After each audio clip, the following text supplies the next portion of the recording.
ಅನ್ನಕ್ಕಾಗಿ ಕೊಳ್ಳೆ ಹೊಡೆಯುತ್ತಾ ಜೈವಿಕ ಅಸಮತೋಲನಕ್ಕೆ ಕಾರಣವಾಗುತ್ತಿರುವ ರಾಕ್ಷಸ ಪ್ರವೃತ್ತಿಯ ಜನರು. ಮತ್ತೊಂದು ಕಡೆ ಜೀವ ಸಂಕುಲದ ಒಳಿತಿಗಾಗಿ, ಪರಿಸರ ರಕ್ಷಣೆಗಾಗಿ, ಮುಂದಿನ ಪೀಳಿಗೆಗಾಗಿ ಅನವರತ ದುಡಿಯುತ್ತಿರುವ, ಹೋರಾಡುತ್ತಿರುವ ದೇವತಾ ಮನುಷ್ಯರು.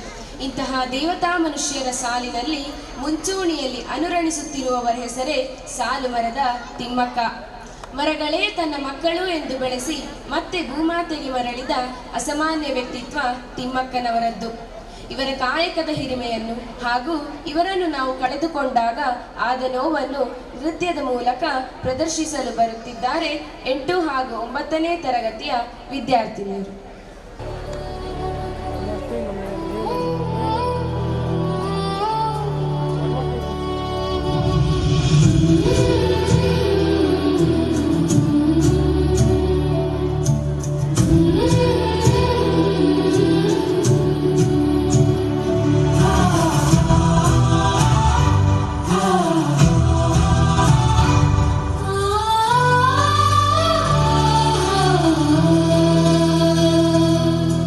ಗುಬ್ಬಿನಾಡಲಿ ಹುಟ್ಟಿದ ಮಗಳು,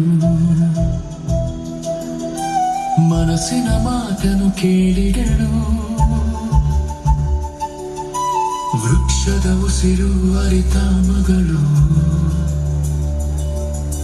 ವೃಕ್ಷಕ್ಕೆ ಜೀವ ನೀಡಿದಳು. ಹಸಿರು ಕನಸನು ಹೊತ್ತ ಮಗಳು, ನಡೆದು ಬಂದಳು. ವೃಕ್ಷದ ಮಾತೆ ಆದಳು ಎಂದು ತಿಮ್ಮಕ್ಕ ನಮ್ಮವಳು. ನಿನ್ನ ಒಲವು, ನಿನ್ನ ಶ್ರಮವು, ಹಸಿರು ಹರಿದ ಸ್ಫೂರ್ತಿಯ ಕಥೆಯು, ಕತ್ತಲ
ಗೆದ್ದವಳು, ಮರವನೆ ಮಡಿಲಿಗೆ ಪಡೆದವಳು.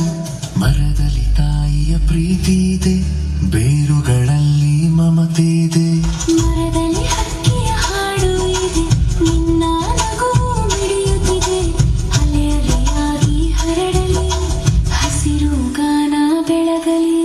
ಸಾಲು ಮರದ ತಿಮ್ಮಕ್ಕ, ನಿನ್ನ ಕೀರ್ತಿ ನಿತ್ಯದಲ್ಲಿ. ಗಾಳಿಯಲ್ಲಿ ಹಸಿರಲಿ, ಬೆಳಗಲಿ ನಿನ್ನ ಮೂರ್ತಿ ನೆರೆಯಲಿ. ತಿಮ್ಮಕ್ಕ ತಿಮ್ಮಕ್ಕ, ವೃಕ್ಷದ ಹೃದಯದ ದೇವತೆ.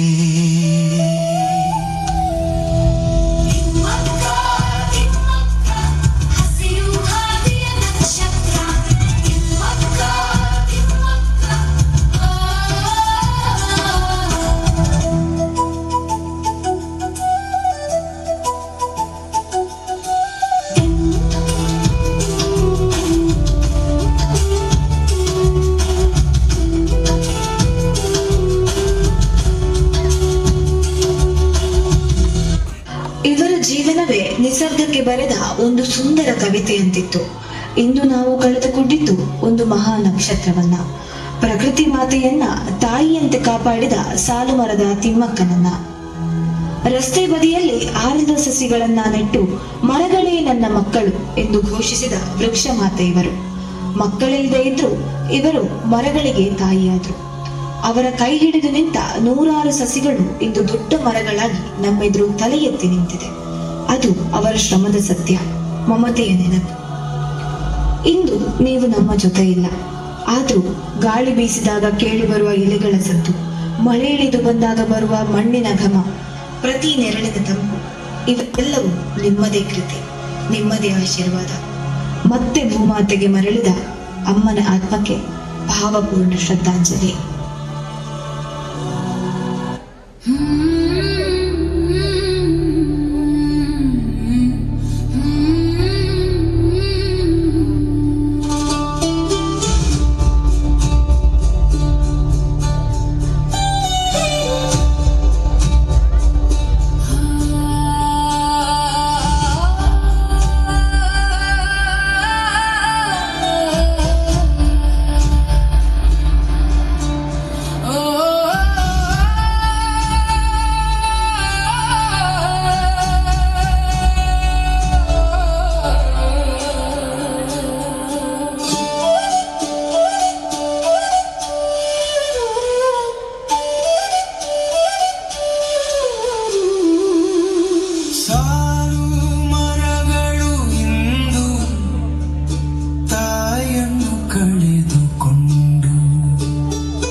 ಮನುಕುಲದ ಪ್ರೇರಕ ನೀ ಹಸಿರಾಜ.